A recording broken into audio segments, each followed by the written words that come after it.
So here we are in Baltimore. We're gonna be doing some crab cakes. Some of those delicious crab cakes that I had at Faidley's Seafood at the Lexington Market. There was a remoulade sauce that was served along with everything. We don't have this tradition in the Italian sort of repertoire, but everybody has it all over America, so we'll make it. So what is a remoulade sauce? It's a sauce, a dipping sauce, and it has mayonnaise. It's just mixing it all together, very simple. Ketchup, mustard, and some of the Old Bay spice. This really brings it local to Baltimore. And this is, I think, the big secrets in the crab cakes themselves. A little bit of vinegar. And some chopped pickles. This is the basis for the remoulade. Of course, you can change it, as I always tell you, but this is the base of what I got really traveling across the United States. Put it in the refrigerator, serve it chilled. So now let's go to the crab cakes themselves. Of course, Lambo crab meat is the best, and that's what I had at Faidley's, really these big chunks of crab meat, just like this. But you know, crab cakes have some fillers in there. What they use the saltine crackers. So they crack them up, they kind of make crumbs out of them. So I don't want everything very kind of crummy, very crummy. So we leave a little bit of big pieces. And here, even so, when you do your breadcrumbs at home, do this as well. So you have the two. You have the fine underneath, if you need for the breading. But if you want a little bit more texture in the stuffing, add some of it here, the big pieces. I still need some for the bottom. So I think that's good. Kind of make an even split here. Okay. Okay, and I think maybe a little crunch on the outside too will be good. All right. So we have the breadcrumbs, which we will use. Let's collect everything here.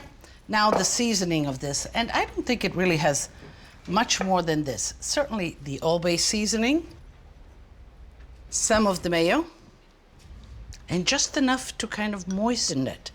Not really a lot, because you know you'll be frying this and you don't want the crab cakes to fall apart.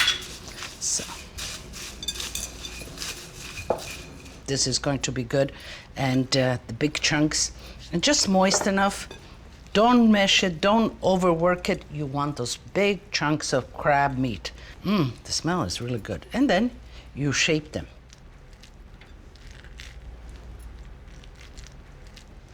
You can, the best is to put it in the refrigerator and let them chill a little bit so that you can roll them. But once they're chilled, you roll them in the crumbs that you have left, and you got yourself a great crab meatball, should we say. The crab cakes have been in the refrigerator for about an hour just to solidify, and now we're gonna bread them and then fry them. Not too much breadcrumbs. As I told you, in those crab cakes was a lot of crab meat, not too stodgy, nice and light. So just a little bit like that. You get yourself some vegetable oil in a deep pot. Make the oil fairly hot, but not too hot. Let's see. Yes. So let's put them in. 1, 2. And the temperature when you fry things, it's a little high, but as you add elements to the frying oil, it sort of lowers and it becomes the right temperature. And if it's too low, if you don't see it bubbling like that, then pick up the fire again. So, mostly everything is cooked in here, the crab meat. So there's no major really cooking that you need done, but you want that crispiness, and you want it all to kind of pull together. Okay.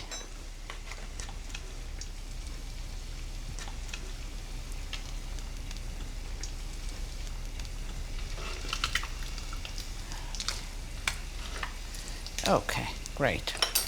So let's check on the tomatoes. They should be ready, and we're ready to get a nice crab cake right here. There's a little piece here. Let me. A little of the remoulade. I guess maybe just like that. That's enough. I am going to taste. Okay, so let's taste it. You see the big chunks of crab? That's what's delicious. Delicious. So let's try the tomatoes.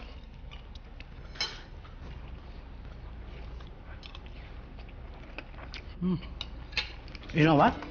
Perfect marriage. And I'm gonna get into this, and I'm not gonna have time for you, but I want to invite you. So, with a little bit of the friulano, tutti a tavola a mangiare. So, come on.